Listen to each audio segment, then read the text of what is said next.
پاکستان میں پچھلے 3 برسوں کے دوران کئی بڑی اور درمیانی سطح کی کمپنیوں نے یا تو اپنا کاروبار سمیٹا، فروخت کیا یا آپریشن محدود کر دیا۔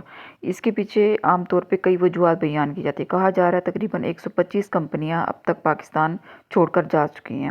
اس کی کافی ساری وجوہات ہیں جن کے حق میں بہت زیادہ معاشی دلائل موجود ہیں۔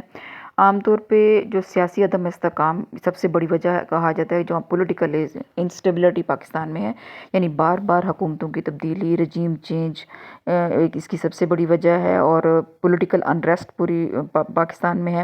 پھر پالیسیوں میں تسلسل کی کمی ہے، کنٹینیوٹی نہیں ہے، اور غیر یقینی سیاسی ماحول سرمایہ کاروں کے لیے سب سے بڑا خطرہ سمجھا جا رہا ہے۔ غیر ملکی سرمایہ کار لمبے عرصے کی منصوبہ بندی کرتے ہیں، جبکہ پاکستان میں پالیسی سمت ہی اکثر بدلتی رہتی ہے۔ مثال کے طور پہ ٹیلی کام سیکٹر میں سرمایہ کاری رکھنے والی ٹیلی نار پاکستان نے بھی اپنے حصے شیئرز فروخت کرنے کا فیصلہ کیا ہے، جس میں مارکیٹ کے چیلنجز ایک بڑی وجہ بتائے گئے ہیں۔ پھر معاشی عدم استحکام اور روپے کی قدر بھی ایک کمی جو ہے نا، یہ دوسری سب سے بڑی وجہ ہے۔ یعنی روپے کی شدید گراوٹ نے کمپنیوں کے اخراجات بڑھا دیے ہیں، درآمدی خام مال مہنگا ہو گیا ہے، جبکہ مقامی خریداری کی طاقت کم ہو گئی ہے۔ تیل اور توانائی سیکٹر میں کام کرنے والی شیل پاکستان لمیٹڈ نے بھی اپنے کاروبار سے نکلنے کا فیصلہ کیا ہے، جس کی بڑی وجہ معاشی دباؤ اور منافع میں کمی بتائی گئی ہے۔ پھر تیسری سب سے بڑی وجہ یہ ہے کہ درآمدی پابندیاں اور ایل سیز کے مسائل بہت زیادہ ہیں، یعنی اسٹیٹ بینک کی پابندیوں اور ڈالر کی کمی کے باعث کمپنیوں کو خام مال منگوانے میں بہت مشکلات پیش آ رہی ہیں۔ کئی فیکٹریاں عارضی طور پر بند ہو گئی ہیں۔ ریٹیل سیکٹر میں جیسے metro cash and carry Pakistan نے اپنا کاروبار فروخت کر دیا ہے، جس میں معاشی ماحول بھی ایک عنصر تھا۔ پھر چوتھی سب سے بڑی وجہ یہ ہے کہ ٹیکس اور ریگولیٹری مسائل بہت زیادہ ہیں۔ پاکستان میں ٹیکس نظام جو ہے وہ بہت پیچیدہ، بہت زیادہ اور غیر متوقع سمجھا جاتا ہے، یعنی بار بار نئے ٹیکس لگنے سے کاروباری لاگت بڑھتی ہے۔ کچھ بین الاقوامی کمپنیوں نے یہ بھی رپورٹ کیا ہے کہ قوانین واضح ہی نہیں ہیں اور مختلف اداروں کی پالیسیوں میں بہت کنٹراڈکشن ہے، بہت تضاد ہے۔ پھر پانچویں سب سے بڑی وجہ یہ ہے کہ منافع بیرون ملک منتقل کرنے میں بھی ان کو مشکلات پیش آتی ہیں، یہ بھی ایک وجہ ہے۔ اور پھر ڈالر کی قلت کے باعث کمپنیوں کو منافع اپنے ہیڈ آفس منتقل کرنے میں مشکلات پیش آئیں۔ یہ غیر ملکی سرمایہ کاروں کے لیے بہت بڑا رسک فیکٹر ہوتا ہے۔ تو رائڈ ہیلنگ کمپنی یعنی کریم نے پاکستان میں اپنی سروس بند کرنے کا اعلان کیا، جس کے پیچھے مارکیٹ چیلنجز اور مالی مسائل شامل تھے، اسی طرح جس طرح اوبر بھی پہلے کئی شہروں سے نکل چکی تھی۔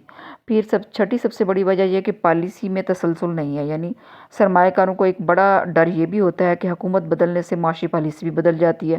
مثلاً توانائی، آئی ٹی اور مینوفیکچرنگ سیکٹر میں شکایات بہت بار سامنے آئی ہیں۔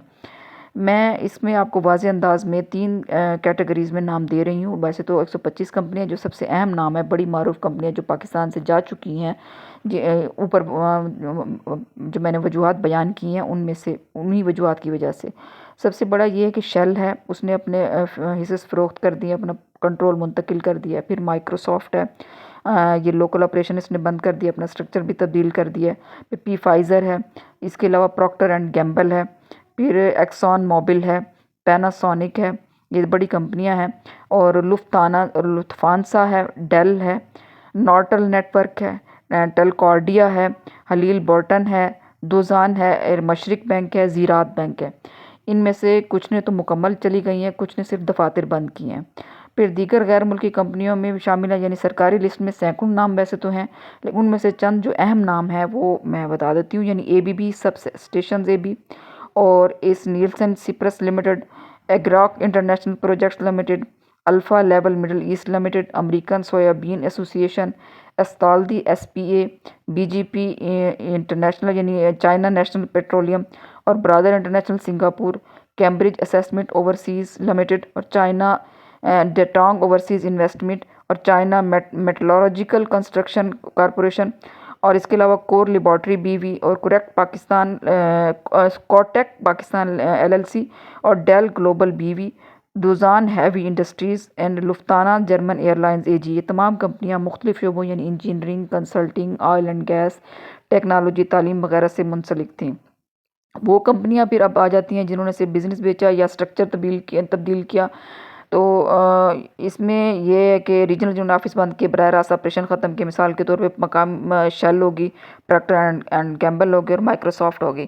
تو یہ جو ساری کمپنیاں پاکستان تیزی سے چھوڑ رہی ہیں، ان میں اوپر جو بیان کی گئی ہیں تقریباً 6-7 اہم وجوہات، وہ سب سے اہم کردار ادا کر رہی ہیں، اور یہ پاکستان کے لیے ایک بڑی مایوس کن اور پریشان کن کا بات ہے، اور یہ پاکستان کی جو معاشی مسائل ہیں اس کو بڑھانے میں زیادہ کردار ادا کر رہی ہے، اور پاکستان کی معاشی مشکلات بڑھتی ہی جا رہی ہیں۔ فی الحال اس کی کچھ جو ہے درست ہونے میں نظر نہیں آتی، یعنی سیاسی عدم استحکام بہت زیادہ ہے۔ پھر پاکستان کے بارڈر پہ ایران اور امریکہ کی جنگ کے خطرات بھی ہیں، اگر امریکہ اور ایران کی جنگ ہو جاتی ہے تو یہ معاشی مشکلات مزید بڑھیں گی، اور مزید بھی سننے میں آئیں گی کہ یہ کمپنیاں نکل گئی ہیں۔ زیادہ تر اس کی وجوہات پاکستان کی جو حکومت ہے اس کی معاشی پالیسیاں اور کرپشن، اور اس کے علاوہ پابندیاں ٹیکس وغیرہ کی، اور بار بار جو سیاسی پولیٹیکل جو سٹیبلٹی ہے، انسٹیبلٹی ہے، وہ ایک اہم وجہ کی ہو جاتی ہے۔ بہرحال دعا ہی کر سکتے ہیں کہ مزید اس کے حوالے سے حالات امن بہتر ہو جائیں، اور انویسٹمنٹ آئے، اور یہ جو پہلے سے موجود کمپنیاں ہیں وہ پاکستان نہ چھوڑیں۔